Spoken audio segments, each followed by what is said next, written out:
Kindral Jack Keane, Fox Newsi analüütik. Kindral Keane, suur tänu! Paljud inimesed on mures, kaasa arvatud mina, et Iraan kaotas sõja, kuid püüab nüüd rahu enda kasuks pöörata, eks? Nüüd saame seda arutada, aga usun, et sina ja paljud teised, mina kaasa arvatud, vähemalt räägime sellest. Mida sa sellest arvad? Seda. No ma saan aru, just otsesed manöövrid on need, mis seda eelkõige edasi viivad. Aga on mõned punktid, mida kohe alguses esile tõsta. Ma arvasin, et pressikonverents, mille sekretär Heksev ja president Keane hiljuti andsid, kus nad andsid rohkem üksikasju kui varem nende 38 päeva saavutuste kohta siin sõjas. Ja see oli muljetavaldav selles mõttes, kui palju Iraani ründe- ja kaitsevõimet ning tulevikuvõimekust nende tööstuses me hävitasime. Ma ei usu, et oleks ühtegi lennuvälja. Ajaloo jooksul pole olnud ühtegi kampaaniat, mis oleks ligilähedalgi nendele 38 päeva hävitustööle, mille me sellele režiimile peale surusime. Ja nad ei ole enam sama riik. Kindlasti ei ole nad enam sama režiim ja nad ei ole enam sama armee, tead. Selle tulemusena juhtus nende 38 päeva jooksul palju head. President lubas seda. Takistada sellel riigil olemas piirkonnas kiskjalik jõud ja me oleme selle eesmärgi saavutamiseks palju edasi liikunud. Lisaks võitleme ülemaailmse terrorismi ja eksistentsiaalse tuumaohu vastu. Kuid veel on palju tööd teha. Meil on relvarahu ja võimalik kokkulepe. Ma oleksin eelistanud jätkata lõpuni ja alles siis läbi rääkida. Meil oleks palju tugevam positsioon. Aga kuula, ma olen väljas oma arvamustega. Ma ei ole toas, ma ei saa luurearuandeid. Presidendil on teavet selle kohta, mida Iraan mõtleb ja mida ta tõenäoliselt kavatseb teha. Ja nende andmete põhjal eeldan, et see ongi põhjus, miks me jõudsime vaherahuni koos võimalusega pidada läbirääkimisi. Minu probleem kogu selle protsessiga on see, et kõigepealt Iraan võttis Hormuzi väina enda kontrolli alla ainult ühel põhjusel, sõja lõpetamiseks. Nii et nad saavutasid selle just siin, sest nad teadsid, mis nendega juhtub. Teiseks, mul on selle üle kontroll siiani. Revolutsioonilise kaardiväe merevägi hoiatab laevu, et läbimiseks on vaja luba ja tuleb maksta tasu. Kui sa seda ei tee, hävitatakse sind teel. Nii ütlesin ära. Olukord on täielikult kontrolli all, sõda peatus ja me alustasime läbirääkimisi. Ja ilmselgelt on minu probleem seotud läbirääkimistega, Larry. Ma tunnistan taas, et nende motivatsioon tuleneb infost, mis neil on, aga minul mitte. Aga juba ainuüksi vaadates Iraani ja nende läbirääkimiste ajalugu, need mehed on selles meistrid. Nad venitavad, ajavad segadusse, valetavad ja petavad. Tõenäoliselt lubavad nad midagi läbirääkimiste meeskonnale.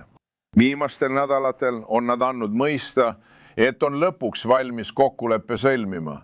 Kas see on tõsi või on see vale? Varasem kogemus viitab sellele, et see on vale ja nad lihtsalt valmistavad meid millekski ette. Nad tahavad seda edasi lükata 2, 3, 4 või 6 nädalaks. Aga miks nad tahavad seda nii palju edasi lükata? Sest viivitusega taastub majandus tänu naftahindadele ja tõusvatele turgudele. Poliitilised surveavaldused presidendile. Nad loodavad sellele, et presidendil jääb puudu otsustavusest ja tahtest vajadusel mõne nädala pärast tagasi tulla. Kokkulepet pole, sest ta lubas. Kui kokkulepet pole ja ma ei saa kõike, mida tahan, tulen ma tagasi.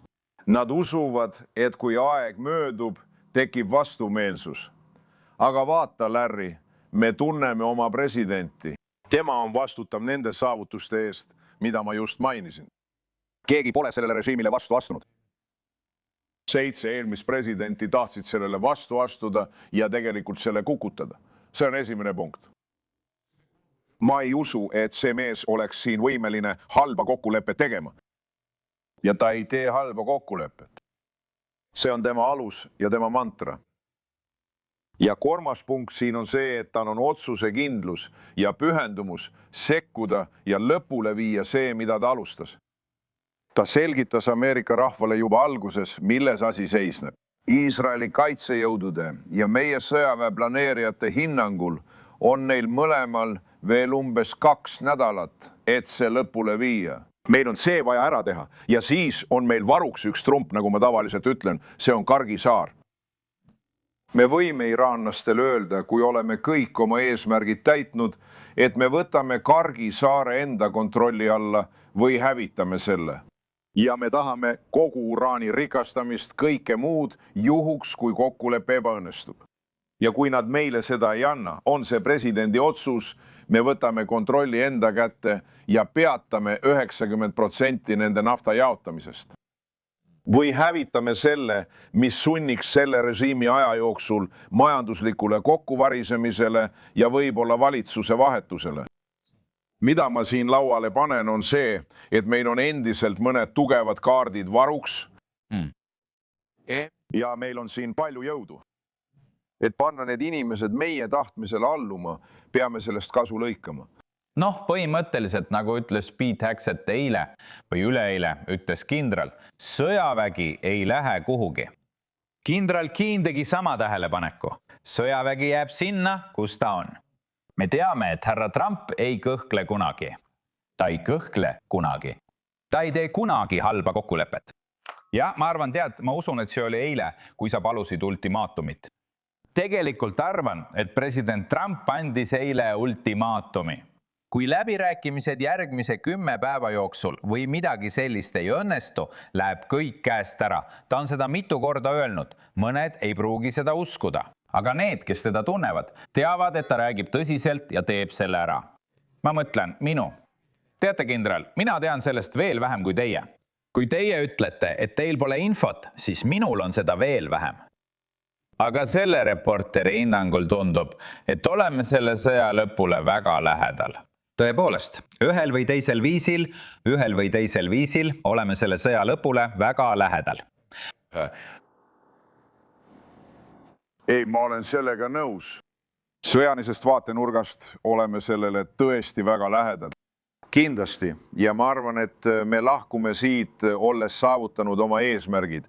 Praegu on 2 strateegilist eesmärki. Lõpetada nende ülejäänud tuumaprogramm, rikastamine ja kõik muud võimed, mis neil on. Kas me võtame kontrolli enda kätte või annavad nad selle vabatahtlikult üle?